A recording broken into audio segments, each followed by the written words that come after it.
New information as far as the disappearance of the Malaysian airline aircraft MH370 is coming in. Let's take a listen from Malaysia.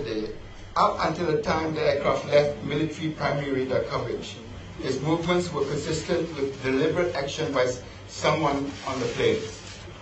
I cannot comment on speculative theories as to what might have caused the deviation from the original flight path, as I do not wish to prejudice the ongoing investigation. I understand the hunger for new details, but we do not want to jump to conclusions.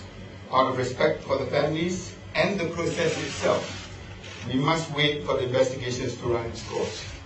The Malaysian authorities are refocusing their investigations on all crew and passengers on board MH370, as well as all ground staff handling the aircraft. Yesterday, officers from the Royal Malaysian Police visited the home of the pilot. They spoke to family members of the pilot, and experts are examining the pilot's flight simulator. The police also visited the home of the co-pilot. According to Malaysian Airlines, the pilot and co-pilot did not ask to fly together on MH370. I would like to stress that Malaysia has been working with international law enforcement agencies since day one. Malaysian Airlines has confirmed that aircraft was subjected to the required maintenance program. The Boeing maintenance planning documents prove that. Checks are done according to this program, and the aircraft has been fully serviced and was fit to fly. The INMASAT team arrived yesterday and will support the investigations team, which includes the Malaysian authorities and the UK and the US teams. I would like to conclude by reiterating that the search for MH370 has entered a new phase. The information released yesterday has provided new leads and given new directions to the search process. We will provide more details on the redeployment of assets when it becomes available. Facts must be corroborated and verified before being released. When possible, we will keep the media fully briefed, but our priority remains the search and rescue operation. To that end, we have engaged in diplomatic and investigative efforts over the past 24 hours. Thank you. Okay, ladies and gentlemen, we are open for Q&A. We'll start with the local media first. I'll start from this corner first, local media. Please, sir, your name and agency you represent, sir. Okay, Datuk Ismail dari Bernama. Ada dua soalan. Pertama, lokasi pesawat semasa kali terakhir dikesan satelit pada jam 8.11 pagi. Dan yang kedua, mungkin kepada Datuk Ahmad Johari. Di manakah sebenarnya pesawat terbang dengan kandungan fuel 7 jam penerbangan. Tapi kali terakhir komunikasi dikesan adalah pada jam 8.11 pagi menunjukkan telah lebih daripada 7 jam. Jadi adakah standard prosedur MAS untuk isi minyak fuel lebih sebelum penerbangan, atau penerbangan MH370 ada land somewhere untuk refuel?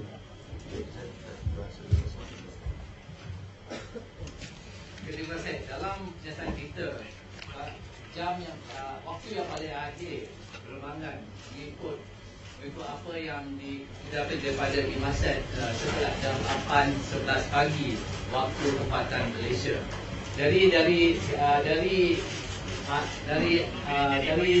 pesawat itu hilang daripada radar kita, iaitu daripada point Igari dan air turn-back kepada Straits of Malacca, dan dari situ ada 6 handshake oleh yang didapati, yang ditemui oleh setelah IMASAT, dan yang keenam adalah 8.11 pagi waktu Malaysia, UTC time 0011. Dan itu yang kita dapati daripada maklumat IMASAT satellite. Untuk soalan kedua, pesawat itu dimuatkan minyak untuk penerbangan antara Kuala Lumpur dengan Beijing. Dia punya flight time, kalau tak silap saya, 6 jam setengah. Selalunya kita tak muatkan untuk 6 jam setengah. Selalunya kita buat reserve fuel antara 45 minit hingga 1 jam. Ini untuk buat diversion. Kalau kata Beijing airport kata tutup, kita kena pergi the next nearest airport. So we normally fill up the aircraft dalam, I think this aircraft dah fill up, tidak dalam 3 jam setengah, 3-8 jam. Okay? Okay. No, depan. Thank you. I'm Keith Kam from BFM 89.9. This is to you, Dr. Sri Hisham. In your capacity as a defense minister, there's obviously been a breach in airport security, SOPs, as well as the nation's airspace security. What moves or steps are you thinking of doing to implement to rectify this situation? Furthermore, the Chief of Air Force on Sundays, a couple of days ago, said that the data from the radar was not monitored real time. He said that they were what he read was from a recording of the data. So, has someone been sleeping on the job, or should we rethink the way we look after our national security? Another one for the IGP is that investigating the engineers of MH370 before it took off. What sort of leads you hope to get from this? Thank you, sir. I think looking ahead, that will come with time, because my immediate focus is to look for MH370. Secondly, I think it is not right to say that there is a breach of standard operating procedures. That was already clarified by the Chief of the Air Force earlier. Any new information that we have received, of course, we will verify with the standard operating procedures that exist.